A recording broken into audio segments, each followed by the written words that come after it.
Assalamualaikum warahmatullahi wabarakatuh. Halo guys, selamat datang kembali di Media Ilusi.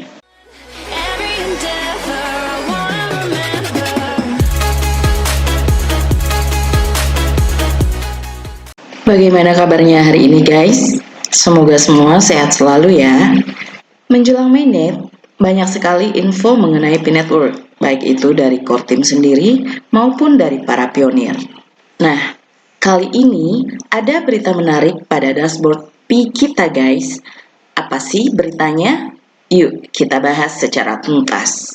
P-Network hari ini telah memperbaharui berandanya dengan wawancara YouTuber bernama Santino Peralta dengan Dr. Nicholas Kokalis, pendiri jaringan P-Network. Dalam sesi wawancara ini tentunya menggunakan bahasa Inggris ya guys. Tapi kalian tidak usah khawatir, karena di sini Media Ilusi akan secara otomatis membantu mentranslate-nya ke dalam bahasa Indonesia. Kalian cukup mendengarkan saja secara seksama dan jangan di-skip-skip agar kalian bisa mengambil informasi secara utuh. Yuk langsung saja kita simak bersama. Beberapa pembahasan di wawancara ini yang sangat penting untuk diketahui oleh seluruh pionir. Santino. Halo Dr. Nick, terima kasih telah bergabung dengan blog kripto kami. Saya ingin bertanya apa latar belakang Anda dan bagaimana Anda bisa masuk ke ruang kripto. Dr. Nicholas, exposure pertama saya terhadap enkripsi adalah minat penelitian saya di perguruan tinggi. Jadi, saat ini saya adalah seorang ilmuwan komputer. Saya seorang PhD dan pasca doktoral di Stanford. Dan minat saya adalah pada sistem terdistribusi, yang pada dasarnya adalah pendahulu blockchain dan bidang terkait komputasi sosial, interaksi manusia komputer, dan crowdsourcing. Jadi, sebagai bagian dari tesis master saya membuat kerangka kerja untuk menulis kontrak pintar dalam sistem toleransi kesalahan terdistribusi. Tentu saja saat itu tidak disebut smart contract atau blockchain, tetapi keduanya memiliki konsep yang serupa. Kemudian, selama periode postdoc saya memperkenalkan dan mengajar siswa bagaimana merancang aplikasi terdesentralisasi pada blockchain di Departemen Ilmu Komputer di Universitas Stanford. Saat ini, diajarkan dalam kursus ini, siswa membuat dan menyebarkan beberapa aplikasi terdistribusi untuk konsumsi manusia. Namun, karena alasan pengalaman pengguna, itu menjadi kendala besar. Santino, apa yang membuat P-Network unik dan berbeda dibandingkan blockchain dan cryptocurrency lain? Jaringan Pi unik karena pada dasarnya P-Network merupakan sistem komunitas terbuka besar dengan lebih dari 35 juta anggota yang terlibat dan ditenagai oleh Pi yang merupakan cryptocurrency yang paling banyak didistribusikan di dunia. Kami sedang membangun platform ini yang menyediakan platform ekologi yang kuat dan dapat diakses untuk pengguna, pedagang, pengembang, dan pihak ketiga manapun. Dibandingkan dengan proyek lain, jaringan Pi ini tidak mengikuti mekanisme konsensus tradisional.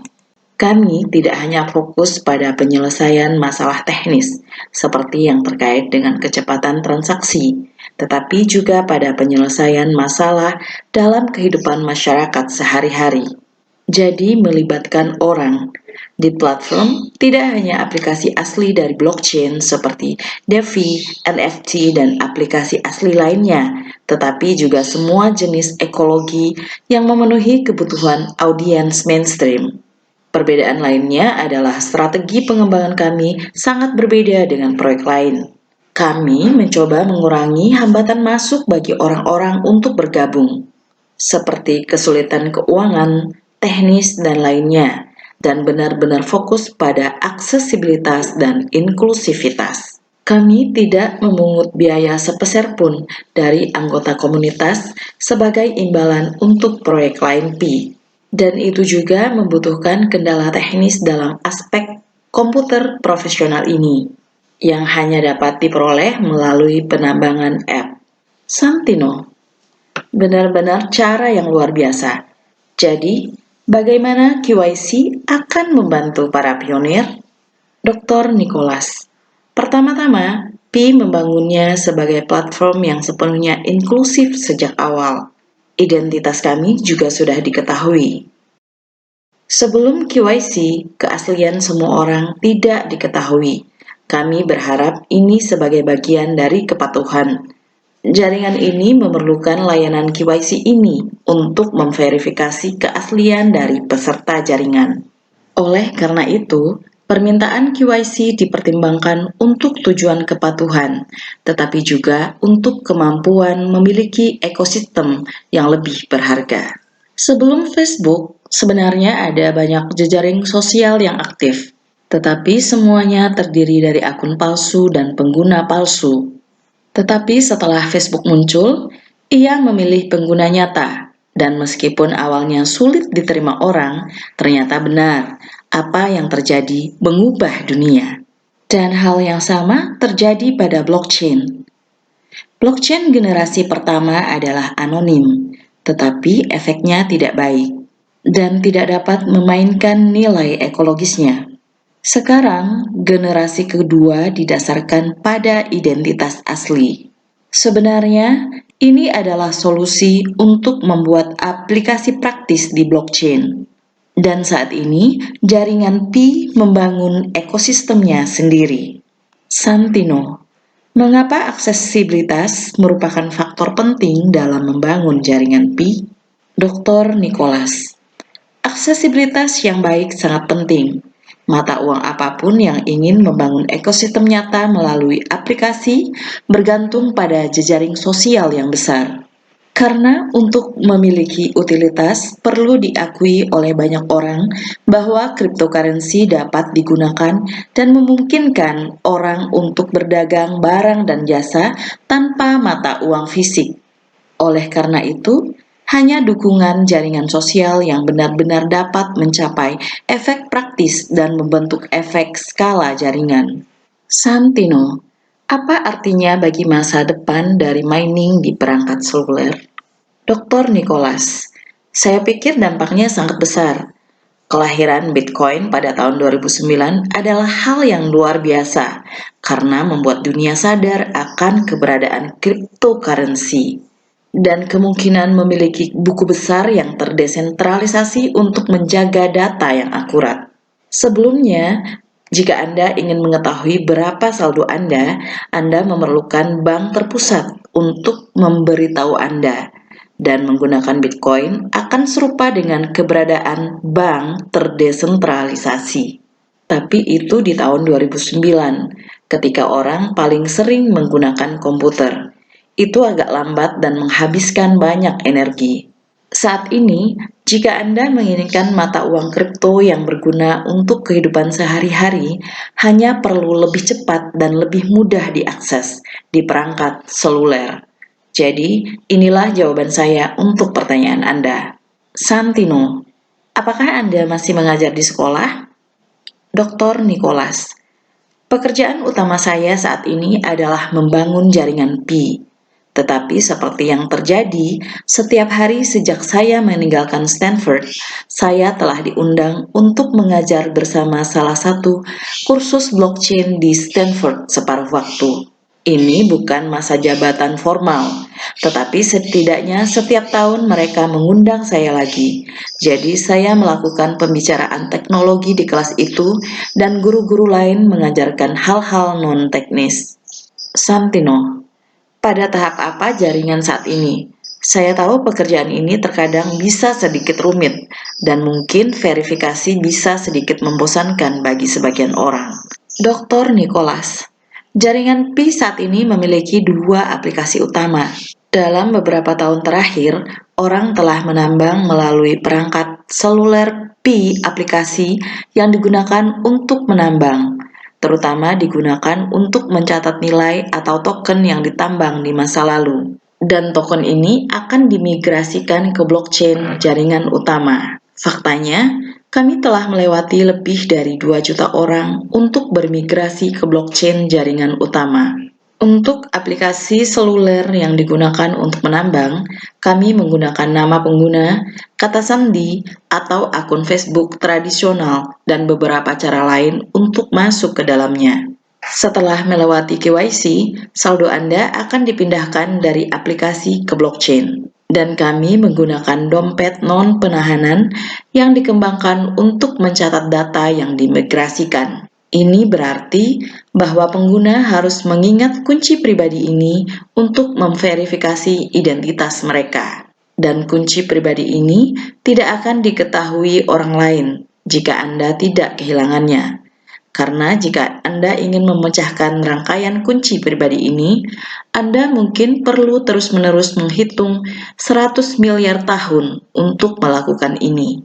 Dan browser Pi adalah aplikasi yang dibangun di sekitar ekosistem, seperti browser web, tetapi untuk aplikasi Pi dimungkinkan untuk mengakses ekosistem yang dibangun oleh Pi melalui aplikasi browser. Berbagai ekosistem dapat saling berkomunikasi dan dapat dihubungkan dengan dompet. Ini mungkin agak teknis bagi pengguna, tetapi kami membuatnya sesederhana mungkin. Santino, bisakah Anda memberikan jawaban yang lebih komprehensif untuk bagian tentang lingkaran keselamatan? Dr. Nicholas, lingkaran keamanan adalah inti dari algoritma konsensus.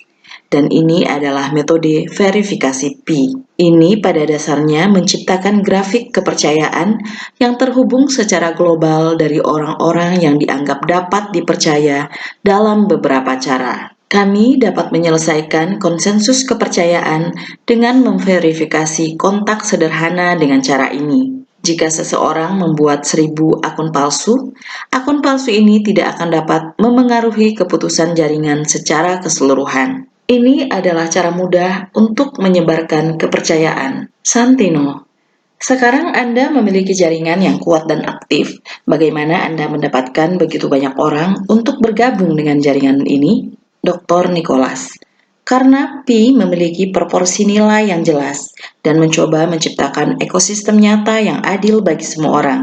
Jadi, intinya ini tentang penggunaan sederhana tanpa hambatan finansial dan teknis untuk memulai. Santino, apa target audiens Anda untuk Pi Network? Dr. Nicholas, itu pertanyaan yang sangat bagus.